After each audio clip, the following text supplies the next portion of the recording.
نحمده ونصلي على رسوله الكريم أما بعد فأعوذ بالله من الشيطان الرجيم بسم الله الرحمن الرحيم ولقد يسرنا القرآن للذكر فهل من مدكر وقال رسول الله صلى الله عليه وسلم إن الله يرفع بهذا الكتاب أقواما ويضع به آخرين أو كما قال عليه الصلاة والسلام রসুলপুর জামিয়া মোহাম্মদিয়া তাহারুন্নিসা হাফিজিয়া মাদ্রাসার হাফেজ ছাত্রদের পাগড়ি প্রদান উপলক্ষে 10তম বার্ষিক ইসলাহি ওয়াজ মাহফিলের সম্মানিত সভাপতি হযরতে ওয়াইজিনে কেরাম, মঞ্চে উপবিষ্ট হযরতে উলামায়ে কেরাম, বিরাদারান ইসলাম, পর্দার আড়ালে মা ও বোনেরা, হযরত খুব ভালো বয়ান করতেছিলেন। আমি আপনাদের দোয়া নেওয়ার জন্য প্রতি বছরই আসি, কয়েক মিনিট আপনাদের সঙ্গে দু একটা কথা বলি।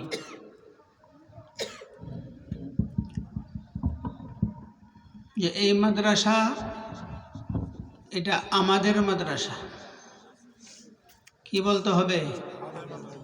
এই মাদ্রাসা এটা আমাদের মাদ্রাসা। বলেন, এই মাদ্রাসা এটা কি আমাদের মাদ্রাসা? তাহলে এই ছাত্রগুলিকে হাসরের মাঠে বলতে পারবেন এই ছাত্রগুলো আমাদের ছাত্র, এই মাদ্রাসা আমাদের মাদ্রাসা, এই ওস্তাদগণ আমাদের ওস্তাদগণ। হাসরের মাঠে এই কথাটা, এই পরিচয়টা আপনারা দিতে পারবেন। ওমর রাদিয়াল্লাহু তাআলা আনহুর থেকে একটি বর্ণনা আছে যে আল্লাহর হাবিব সাল্লাল্লাহু আলাইহি ওয়াসাল্লাম ইরশাদ করেছেন, ইন্নাল্লাহ ইয়ারফাউ বিহাযাল কিতাবি আকওয়ামান ওয়া ইয়াযউ বিহি আখারিন। আল্লাহ রাব্বুল আলামিন এই কোরআনের দ্বারা বহু জাতিকে সম্মানিত করেন, আবার বহু জাতিকে অপমানিত করেন। কোরআনের দ্বারা বহু জাতি সম্মানিত হয়েছে এবং কিয়ামত পর্যন্ত বহু জাতি কোরআনের কারণে সম্মানিত হইতে থাকবে। কি বলেন?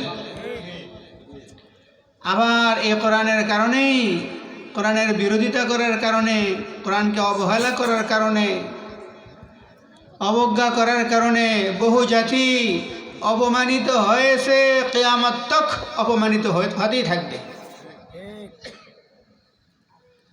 যারা কোরআনকে সম্মান করে তারা সম্মানিত হয়, যারা কোরআন মুখস্থ করে তারা সম্মানিত হয়, যারা কোরআন পড়ে তারা সম্মানিত হয়, কোরআনের উপরে আমল করে তারা সম্মানিত হয়। আল্লাহ রসুল সাল্লাল্লাহু আলাইহি সাল্লামের ওফাত হয়ে গেল। আবু বকর রাদিয়াল্লাহু তাআলা আনহুর খেলাফতের জমানা, ওনারও ওফাত হয়ে গেল। ওমর রাদিয়াল্লাহু তাআলা আনহুর খেলাফতের জমানা, ওমর রাদিয়াল্লাহু তাআলা আনহুর খেলাফতের জমানায় উনি মক্কা গেলেন। ওমর রাদিয়াল্লাহু তাআলা আনহু মক্কায় গিয়ে ওমর রাদিয়াল্লাহু তাআলা আনহু দুপুরের সময়, গরমের সময়, রৌদ্র তাপ অনেক বেশি, পাথরের পাহাড়, এই পাহাড়ের উপরে উঠতেছেন। দুপুরে উনি উঠতেছেন, পাহাড়ের উপরে উঠে উনি এইদিকে তাকাইতেছেন, ওইদিকে তাকাইতেছেন, সমতল ভূমির দিকে দেখতেছেন। ওমর রাদিয়াল্লাহু তাআলা আনহু, কেউ জিজ্ঞাসা করলো যে আমিরুল মুমিনিন, আপনি এদিকে তাকান, ওইদিকে তাকান, কি দেখেন? আর এই রৌদ্রের মধ্যে দুপুরে আপনি এই কেন এখানে উঠলেন? এই গরমের ভিতরে কোনো ছায়া নাই, কেন আসলেন এখানে, কেন উঠলেন? ওমর রাদিয়াল্লাহু তাআলা আনহু বলেন, দেখো, আমার পিতা আমাকে উট দিয়ে পাঠাইতো এই ভূমিতে, এই সমতল ময়দানে। বকরি দিয়ে পাঠাইতেন তিনি এই সমতল ময়দানে। কিভাবে উট পেট ভরবে, বকরির পেট কিভাবে ভরবে, ওই তরিকাও আমার জানা ছিল না। আমি উট নিয়ে সন্ধ্যায় বাড়িতে গেলে, বকরি নিয়ে সন্ধ্যায় বাড়িতে গেলে আমার বাবা আমাকে বকাঝকা করতেন যে অন্যদের উট, অন্যদের বকরি পেট ভরে আসে, আর তুমি কোথায় উট চড়াইলা, আর কোথায় বকরি চড়াইলা, পেট ভরে আসলো না, ক্ষুধা, পেট খালি। আমি তো ওই ওমর, যে ওমর বকরি কিভাবে চড়াইলে পেট ভরবে ওইটাও জানতাম না, উট কিভাবে চড়াইলে পেট ভরবে আমি ওমর সেটাও জানতাম না। কিন্তু এই কোরআনের বরকতে আল্লাহ তাআলা দুনিয়ার অর্ধেকটা পরিচালনা আমাকে দিয়া করাইতেছে। এটা কিসের বরকত? কোরআনের বরকত। ওমর রাদিয়াল্লাহু তাআলা আনহু তখন এই হাদিস বললেন যে আমি আল্লাহর রাসূল সাল্লাল্লাহু আলাইহি সাল্লামকে বলতে শুনেছি, আল্লাহর রাসূল সাল্লাল্লাহু আলাইহি সাল্লাম ইরশাদ করেছেন, ইন্নাল্লাহ ইয়ারফাউ বিহাযাল কিতাবি আকওয়ামান ওয়া ইয়াযউ বিহি আখারিন। আল্লাহ তাআলা এই কিতাবের মাধ্যমে বহু জাতিকে সম্মানিত করেন, আবার বহু জাতিকে অপমানিত করেন, বহু জাতিকে অপমানিত করেন। হযরত হাফিজ হুজুর রহমতুল্লাহি আলাইহির নাম শুনছেন আপনারা? হাফিজ হুজুর রহমতুল্লাহি আলাইহি সারাদিন কোরআন তেলাওয়াত করতেন। উনি বাংলাদেশের মানুষ, নোয়াখালী লুদুয়া এলাকার মানুষ। হাফিজ হুজুর রহমতুল্লাহি আলাইহি অনেক বড় আল্লাহওয়ালা মানুষ, সম্মানিত মানুষ। ওনাকে এক নজর দেখার জন্য লোকেরা ভিড় করত। উনি কোথাও বয়ান করলে ওনার বয়ানের তরজমা আরেকজনে করতে হইত। হুজুরে কি বলছেন আরেকজনে ব্যাখ্যা করে দিত। এরপরেও ওনাকে নিত মানুষে কিভাবে চকির উপরে হাফিজ হুজুর শুয়ে থাকতেন। এখন তো এই রাস্তাঘাট ইদানিং নতুন হয়েছে, আপনারা দেখছেন, আগে রাস্তা ছিল না, বহু দূরে যাইতে হইতো, চকির উপরে শুয়ে থাকতেন, চকির চতুর্দিকে কাঁধে করিয়া মানুষে ওনাকে নিত, হাফিজ হুজুর রহমতুল্লাহ আলাইহি নিত। আবার এই চকি কাঁধে নিয়ে আবার দিয়ে দিত। এটা কিসের বরকত? কোরআনের বরকত। অথচ বাংলাদেশের মানুষ বাংলা ভাষায় কথা বলতেছেন, ওইটার তর্জমা করে দেওয়া লাগতেছে। উনি কোথাও গেলে সেখানে হাজার হাজার লোক জমা হয়ে যেত। এটা কোরআনের বরকত। এটা কিসের বরকত? কোরআনের বরকত। কোরআনের বরকত শুধু দুনিয়াতে না, পরকালও আছে। দুনিয়াতে কোরআনের বরকত আছে। উনি কে? ওই যে আমাদের মসজিদে তারাই পড়াইছে, ওনার আব্বা। উনি কে? মুরব্বীকে ওই যে বাজারের শাহী মসজিদের খতিব সাহেব, ওনার আব্বা। তখন একটু ভালো করে দেখে, ভালো করে দেখে না যে শাহী মসজিদের খতিব সাহেবের আব্বা। ও ভাগ্য ভালো, ভাগ্য খারাপ এরকম বলে না? কি বলে? ভাগ্য ভালো। আপনারা যদি আপনার সন্তানকে হাফেজ বানান, ভাগ্য ভালো। সন্তানকে হাফেজ বানান, আলেম বানান, ভাগ্য ভালো, ভাগ্য ভালো। হাসরের মাঠে কোরআনের একজন হাফেজ, সে তার পরিবার পরিজন এদের মধ্য থেকে 10 ব্যক্তি, এরকম 10 ব্যক্তি যাদের জন্য জাহান্নামে যাওয়া এটা আল্লাহর হুকুম হয়ে গেছে, আল্লাহর হুকুম হয়ে গেছে, মঞ্জুর হয়ে গেছে, এরা জাহান্নামে যাবে। এরকম 10 ব্যক্তির জন্য এর সুপারিশ কার্যকর হবে, আল্লাহ কবুল করবেন এবং এ সুপারিশ করে এরকম 10 ব্যক্তিকে জান্নাতে পৌঁছে দেবে। তাহলে এটা ভাগ্য ভালো না খারাপ? হাসরের মাঠে কত যে কঠিন। আস-সাআতু আদহা ওয়া আমর। কিয়ামত, কিয়ামতের ময়দান বড় ভয়াবহ হবে, বড় তিতা হবে, বড় ভয়াবহ, বড় তিতা। স্বাদ বলতে সেখানে কিছু থাকবে না, আরাম বলতে কিছু থাকবে না। হাসরের মাঠে শান্তি, বিশ্রাম, নিরাপদ এরকম বলতে কিছু থাকবে না। হাসরের মাঠে কারো টাকনু বরাবর ঘাম, কারো হাঁটু বরাবর, কারো কোমর বরাবর, কারো নাভি বরাবর, কারো সিনা বরাবর, কারো একবারে দাঁড়াইলে মুখ দুই ঠোঁটের মাঝ বরাবর। কেউ এই পানির মধ্যে আবুটাবু খাবে? এই পরিস্থিতি হবে হাসরের মাঠ। ওই মাঠে উলামায়ে কেরাম, কোরআনে হাফেজ, আল উলামা ইয়াউমাল কিয়ামাতি আলা মানাবিরা মিন নূর, নূরের টিলা, নূরের কুরসি। আমি একটা কুরসিতে বসানো, এখন আমি এটাকে কুরসি বলে, চেয়ার। ওইটাও কুরসি, ছোট যেগুলি প্লাস্টিকের, এগুলিও কুরসি। হাসরের মাঠে আল্লাহর পক্ষ থেকে এদেরকে কুরসিতে বসানো হবে। তাহলে ওই কুরসি দামি কুরসি হবে না? কি বলেন? ওই কুরসি দামি কুরসি হবে নি? এদের কোনো পেরেশান থাকবে না। এদের কোনো পেরেশানি নেই, এদের কোনো টেনশন নাই, এদের কোনো সমস্যা নাই। এরা মানুষদের জন্য সুপারিশ করতে থাকবে, দৌড়ে দৌড়ে সুপারিশ করবে, সুপারিশ করবে এরা। তাহলে দুনিয়াতেও ঠক নাই, পরকালে ঠক নাই। দুনিয়াতেও ঠক নাই, পরকালও কি ঠক নাই। মেরে ভাই ও মোহতারাম, আপনারা আপনার সন্তানকে হাফেজ বানান, আলেম বানান, ঠকবেন না। হাফেজ বানান, আলেম বানান। সন্তান নাই, ভাতিজা আছে, পড়শি আছে, আত্মীয় স্বজন আছে, সেখান থেকে সন্তান আনেন, মাদ্রাসায় পড়ান, হাফেজ বানান, আলেম বানান। আজকে এই মাদ্রাসার মাহফিল, এই মাদ্রাসার জন্য দাওয়াত দিতেছি, এই মাদ্রাসায় পড়ান, এখানে পড়ান, হাফেজ হবে। এই আজকে হাফেজরা পাগড়ি নেবে। এদের মধ্যে পাগড়ি দেওয়ার জন্য কত বড় বড় ব্যবসায়ীরা এখানে এসে উপস্থিত, ওলামায়ে কেরাম এখানে এসে উপস্থিত। আজকে এদের মাথায় পাগড়ি পরাইয়া দেবে। এটা কি এদের জন্য সম্মান না? কি বলেন? দুনিয়াতে এদের জন্য এটা সম্মান, দুনিয়াতে এদের জন্য এটা সম্মান। এই মাদ্রাসার প্রতি খেয়াল রাখবেন, রাখবেন তো ইনশাআল্লাহ। সামনে রমজান মাস আসতেছে।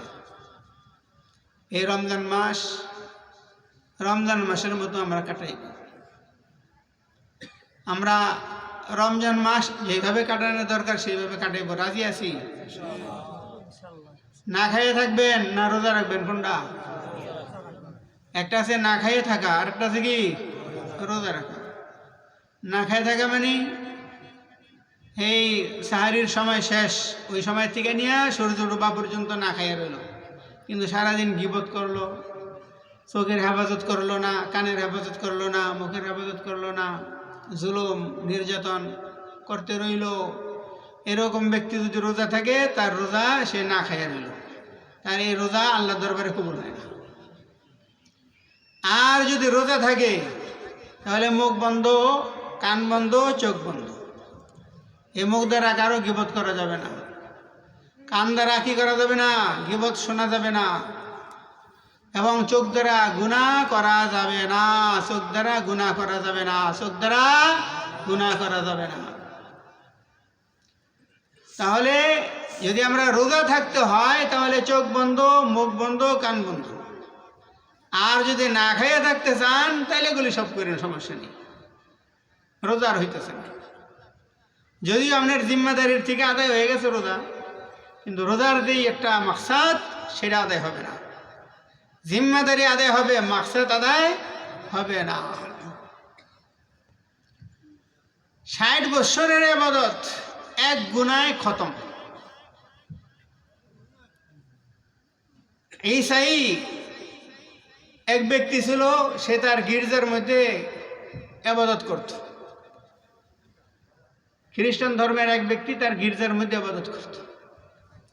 ইবাদত করতে করতে 60 বছর লাগাতার সে ইবাদত করলো, ইবাদতের মধ্যেই সে কাটাইল। সে গির্জার মধ্যেই থাকতো, ওই বাউন্ডারির বাইরে সে আসতো না। সেখানে পানি, জরুরত, সারা সব ব্যবস্থা আছে, ওইখানেই সে থাকতো, বাইরে আর হইতো না। একদিন 60 বছর পুরো হয়ে যাওয়ার পর একদিন জানালা দিয়া সে বাহিরে তাকাইলো, বাহিরে দেখলো, দেখে যে বৃষ্টির কারণে পরিবেশ মনোরম হয়েছে, সুন্দর হয়েছে, দৃশ্য অনেক ভালো। সে ভাবলো যে আমি একটু দেখে আসি। সে গির্জার থেকে 60 বছর পর বাইর হয়েছে। বাইর হয়ে এখন এই বাগানে যায়, ওই বাগানে যায়, এখানে যায়, ওখানে যায়, এত সুন্দর দৃশ্য, এত সুন্দর ফল ফ্রুট বাগান, হ্যাঁ, শস্য ফসল, এইভাবে মানে ফলন অনেক সুন্দর। সে হাঁটতেছে, দেখতেছে, হাঁটতেছে, দেখতেছে। হঠাৎ এক মহিলার দিকে তার নজর পড়ে গেল। আর এই মহিলার নজর তার দিকে পড়লো। দুইজনে কথাবার্তা শুরু হইল। কিছুক্ষণ পর এই দুইজনের মাঝে একটা অন্যায় কাজ হয়ে গেল, বলে নাউজুবিল্লাহ। এখন এই অন্যায় কাজ হয়ে গেল। এখন সেই অন্যায় কাজের পর পবিত্রতা অর্জন করবে। পাশে নদী ছিল, ওই নদীতে নামছে গোসল করবে। ওই যে খ্রিস্টান ধর্মের পাদ্রী নদীতে নামছে গোসল করবে। তার বুকে একটা থলি ছিল, ওই থলির ভিতরে ছিল রুটি। ওটা পারে রাইখা সে নামছে গোসল করবে। গোসল করতেছে, এর মধ্যে এক ভিক্ষুক আসছে। এই যে দেখেন ভিক্ষুক আসছে। ভিক্ষুক আসার পরে বলতেছে আমার ক্ষুধা লাগছে, কিছু দাও আমাকে। ভিক্ষুক মানুষ গোসল করতে নামছে নদীর মধ্যে, এর কাছে ভিক্ষা চায়। তো এ বললো যে ওই যে থলির মধ্যে রুটি আছে, ওইখান থেকে তুমি রুটি নাও, রুটি নিয়ে খাও। ভিক্ষুক ওই থলির থেকে রুটি নিয়ে খাইছে বা চলে গেছে। ঘটনাক্রমে ওই গোসল অবস্থায় ওই পাত্রীর মৌত এসে গেছে, মৃত্যু এসে গেছে। হাসরের মাঠ কায়েম হয়েছে, আল্লাহর দরবারে তাকে উপস্থিত করা হয়েছে। তার সব আমল নামা, 60 বছরের ইবাদত বন্দিগি সব এক পাল্লায় রাখা হয়েছে। আর ওই একটা গুনাহ এক পাল্লায় রাখা হয়েছে, গুনার পাল্লাটা ভারী হয়ে গেছে। গুনার পাল্লাটা কি হয়ে গেছে? ভারী হয়ে গেছে। তাহলে একটা গুনায় 60 বছরের ইবাদত একেবারে হালকা বানাই দিচ্ছে। আমরা গুনাহ করিনি, নামাজও পড়ি আবার গুনাহ করি, নামাজও পড়ি গুনাহ করি, রোজও রাখি গুনাহ করি, জিকিরও করি গুনাহ করি, সবই করি, আমরা সবই করি। তাহলে আমাদের গুনাহ আমাদের ইবাদত খেয়ে ফেলায়, আমাদের গুনাহ আমাদের ইবাদত খেয়ে ফেলায়। গুনাহ ইবাদত কি করে? খেয়ে ফেলায়। গুনাহ করা যাবে না। আল্লাহ তাআলা বললেন এর আরো কোন আমল আছে কি দেখো। বলল যে এ তো এক রুটি দান করছিল, ওইটা না দাড়িপাল্লার মধ্যে রাখো। ওইটা না দাড়িপাল্লায় রাখছে, এখন ওইটা ভারী হয়ে গেছে। এতটুকু সে মুক্তি পেয়ে গেছে। আল্লাহর রাসূল সাল্লাল্লাহু আলাইহি সাল্লাম হযরত আবু যর গফারি রাদিয়াল্লাহু তাআলা আনহুকে বললেন ওয়া আতবি'is সাইয়্যাতাল হাসানাতা তামহুহা ওয়া খালিকিন নাস বিখুলকিন হাসানিন। যে তুমি কোনো অন্যায় যদি হয়ে যায়, সাথে সাথে একটা নেকের কাজ করবা। গুনাহ হয়ে গেলে সাথে সাথে নেক, গুনাহ হয়ে গেলে সাথে সাথে নেকের কাজ, গুনাহ হয়ে গেলে সাথে সাথে নেকের কাজ। তাহলে এই নেকের কাজ করলে এই গুনাহটা মিটিয়ে দিবে। আবার যদি নেকের কাজ করে, নেকের কাজ করার পরে গুনাহ করে, ওই গুনাহ আবার নেকেরে কি করে? নষ্ট করে। গুনাহ নেকেরে নষ্ট করে, আবার নেকের কাজ করলে আর গুনাহ কি করে? মিটে। যেমন বান্দা যখন উযু করে তার শরীর থেকে গুনাহ কি ঝরে, এমনকি আঙ্গুলের মাথার থেকেও কি গুনাহ ঝরে। গুনাহ ঝরতে ঝরতে সব গুনাহ ঝরে পড়ে যায় এই উযু করলে, সগীরা গুনাহ সব। আর যদি গুনাহ যখন ঝরা শুরু হয়েছে ওই সময় যদি একটু তওবা করে উযুর সময়, তাহলে তো কবিরা গুনাহ সহ কি তার ঝরতে থাকবে, ঝরে বেরোবে, সব পড়বে। এই কারণে গুনাহ বান্দার তবিয়তের মধ্যে এটা ফিট করা, বান্দার তবিয়তের মধ্যে ফিট করা গুনাহটা, গুনাহ করে বান্দা। গুনাহ করলে সর্বপ্রথম কাজ কি? তওবা করা। মনে করেন এই কাপড়ের মধ্যে যদি কাকে পায়খানা করে, অনেক সময় রাস্তাঘাটে করে না, তো এটা যদি সাথে সাথে ধুয়ে ফেলায়, তার সাবান লাগে? দাগও থাকে না, কিছুই থাকে না। তাই গুনাহ হয়ে গেলে সাথে সাথে তওবা করা। আর যদি গুনাহ হয়ে গেলে তওবা না করে, কলবের মধ্যে একটা কালো দাগ পড়ে, তওবা করলে দাগটা থাকে না। আরেকটা গুনাহ করে আরো একটা দাগ পড়ে, আরো একটা গুনাহ করে আরো একটা দাগ পড়ে, আরেকটা গুনাহ করে আরো একটা দাগ পড়ে। এইভাবে দাগ পড়তে পড়তে কলবটা অন্ধকার হয়ে যায়। তখন এই দাগ উঠাইতে কষ্ট হয় না?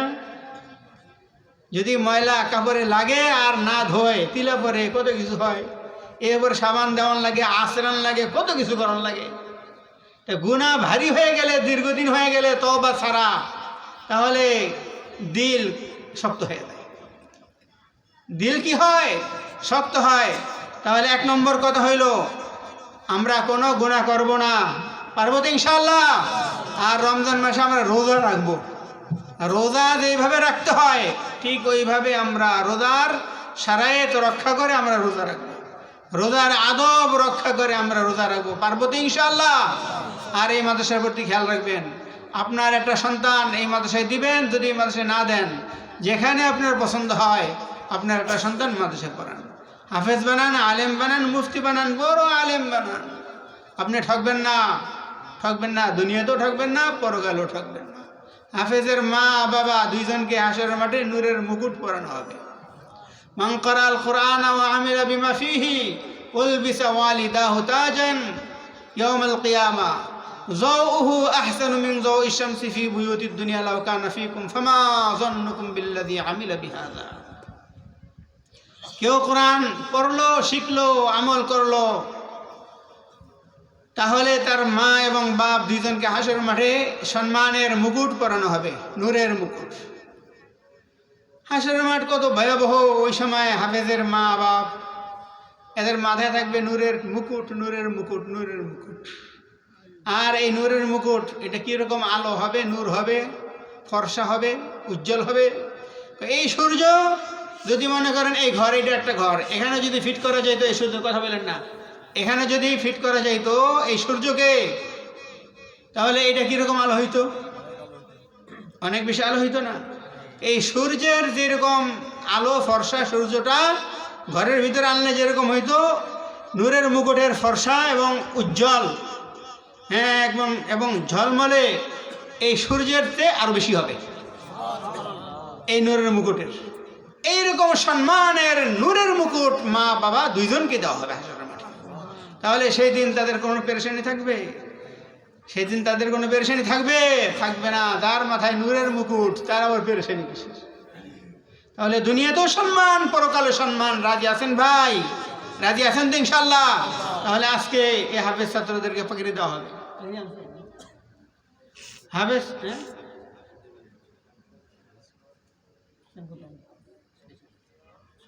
হাফেজ ছাত্রদেরকে এই পাগড়ি দেওয়া হবে আজকে।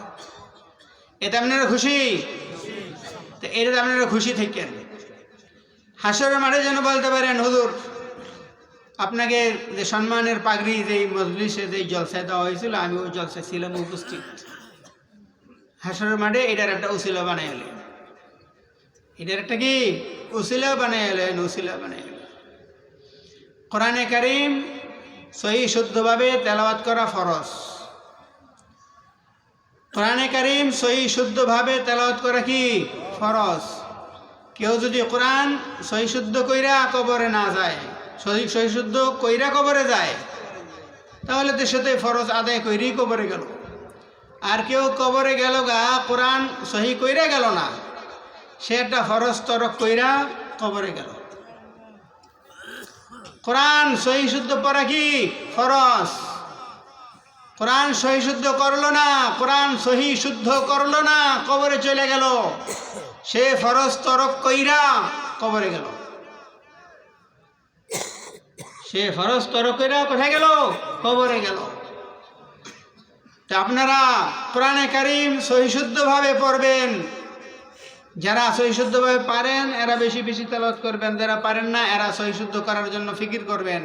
এবং আজকে থেকে এই রমজান মাস 1.5 মাস আছে, আরো এই ঈদ পর্যন্ত পুরো 1.5 মাস, এই 1.5 মাসে আপনাদের কোরআন সহি হয়ে যাব। আপনারা একটু ফিকির করেন, একটু ফিকির করেন, একটু ফিকির করেন। কোরআন সহি করা ফরজ।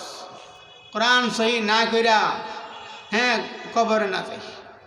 কোরআন সহি করেই যেন আমরা কবরে যেতে পারি, কোরআন সহি করেই যেন আমরা কবরে যেতে পারি। হাশরের মাঠে ইউকাল লিসাহিবিল কুরআন, কোরআনের সাহেবকে বলা হবে, কোরআনের উপরে যারা আমল করে, কোরআন যারা পাঠ করে, হ্যাঁ, কোরআন যারা হাফেজ, কোরআনের হাফেজ ইয়াদ যারা করে, এদেরকে বলা হবে ইকরা ওয়ারতাকি, যে কোরআন পাঠ করতে থাকো আর উপরের দিকে উঠতে থাকো। ওয়ারাত্তিল, এবং কোরআন তারতিলের সাথে পড়ো, কোরআন তারতিলের সাথে কোরআন পড়ো। কামা কুনতা তুরাত্তিলু ফিদ দুনিয়া, যেরকম দুনিয়াতে তারতিলের সাথে পড়তা, হাশরের মাঠে এদেরকে বলা হবে ইকরা ওয়ারতাকি ওয়ারাত্তিল কামা কুনতা তুরাত্তিলু ফিদ দুনিয়া। এইটা হলো, এই কথাটা বলা হবে মানে হাশরের মাঠ, যেই মাঠে মিজান থাকবে, দাড়িপাল্লাটা থাকবে, এই মাঠের পরে পলসিরাত থাকবে জাহান্নামের উপরে। এই পলসিরাত পার হইয়া ওই পারে যখন যাবে, জান্নাতের গেইটে, জান্নাতের দরওয়াজায় যখন যাবে, তখন তাকে বলা হবে ইকরা ওয়ারতাকি, যে তুমি এবার পড়ো আর উপরে ওঠো, পড়ো আর উপরে ওঠো। ইকরা ওয়ারতাকি ওয়ারাত্তিল, তারতিলের সাথে পড়ো। কামা কুনতা তুরাত্তিলু ফিদ দুনিয়া, যেরকম দুনিয়ার বুকে কি তারতিলের সাথে পড়তা।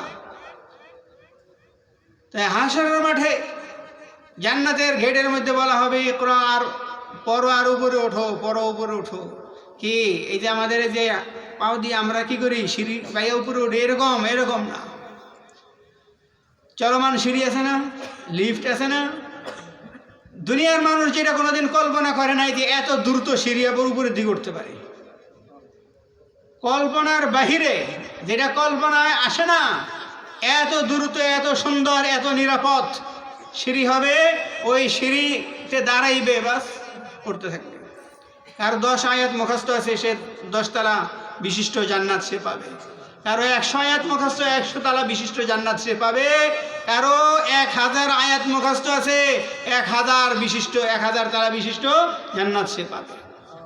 এইভাবে যার ফাইন্না মানজিলাকা ইনদা আখিরি আয়াতিন তাকরাউহা, কেননা তোমার তালা ওইটি হবে যেখানে তোমার তেলাওয়াত শেষ হবে, যেখানে তোমার তেলাওয়াত কি শেষ হবে।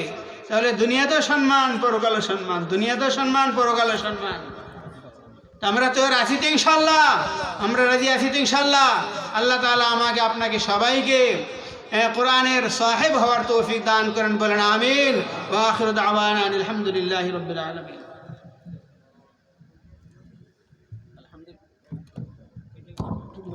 আলহামদুলিল্লাহ, আমরা এতক্ষণ পর্যন্ত মূল্যবান নসিহত শুনতেছিলাম, যেটা আমাদের জীবনের জন্য অত্যন্ত জরুরি এবং আমাদের পরকালের জন্য অত্যন্ত জরুরি। এখন ইনশাআল্লাহ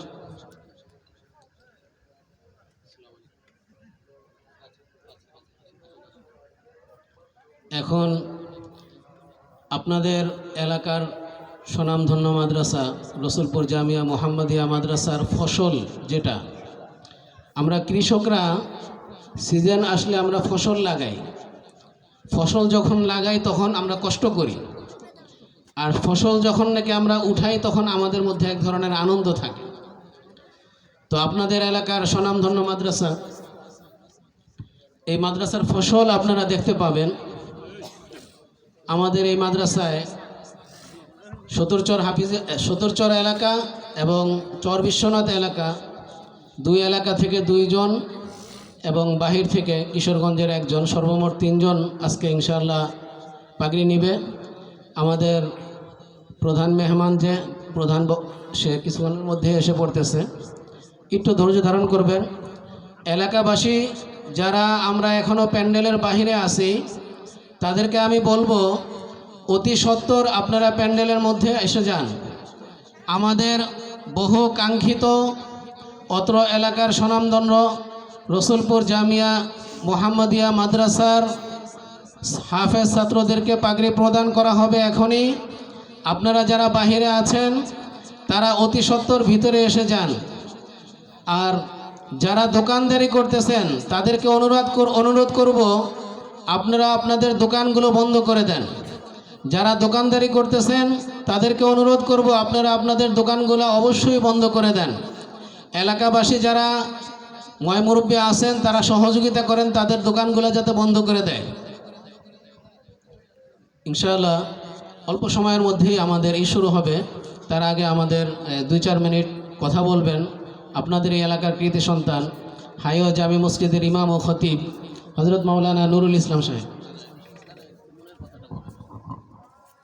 আসসালামু আলাইকুম ওয়া রাহমাতুল্লাহি ওয়া বারাকাতুহু।